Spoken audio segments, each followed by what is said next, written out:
अगर आप एक कहानी लिखना सीख रहे हैं तो कहानी में सबसे इम्पोर्टेंट क्या होता है? कहानी में सबसे इम्पोर्टेंट है नरेटिव स्ट्रक्चर। अब नरेटिव स्ट्रक्चर में 6 चीज़ें आती हैं। पहला है बिगिनिंग सेटअप, कहानी की दुनिया सेट होती है।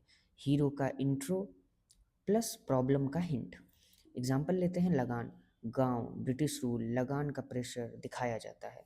दूसरा है इंसाइटिंग इंसिडेंट, वो घटना जो कहानी को आगे धक्का देती है। एग्जाम्पल लगान, अंग्रेज का क्रिकेट चैलेंज, मैच जीतो लगान माफ। अब यहाँ से आगे कहानी लगान में शुरू होती है, असला असली स्ट्रगल शुरू होता है कहानी में। तो ये एक इंसाइडिंग इंसिडेंट है, यानी जहाँ से कहानी का स्ट्रगल की शुरुआत होती है।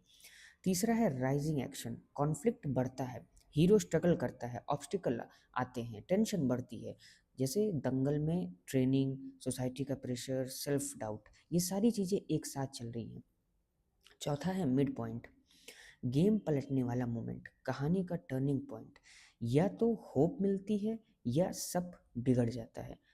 एग्जाम्पल लेते हैं बाहुबली 1। बाहुबली को अपनी असली पहचान का हिंट मिलता है। पांचवा है क्लाइमैक्स, सबसे intense moment, hero versus problem face to face. जैसे शोले में ठाकुर और गब्बर का फाइनल कन्फ्रंटेशन। अब अंत में आता है रेजोल्यूशन, एंडिंग, कहानी का अंत। हीरो जीता या हारा पर कुछ सीख मिली, जैसे 3 इडियट्स में रैंचो सक्सेसफुल, दोस्ती और पैशन का मैसेज। अब इन सारी चीज़ों का खुद नोट्स बनाइए और खुद एनालाइज करिए।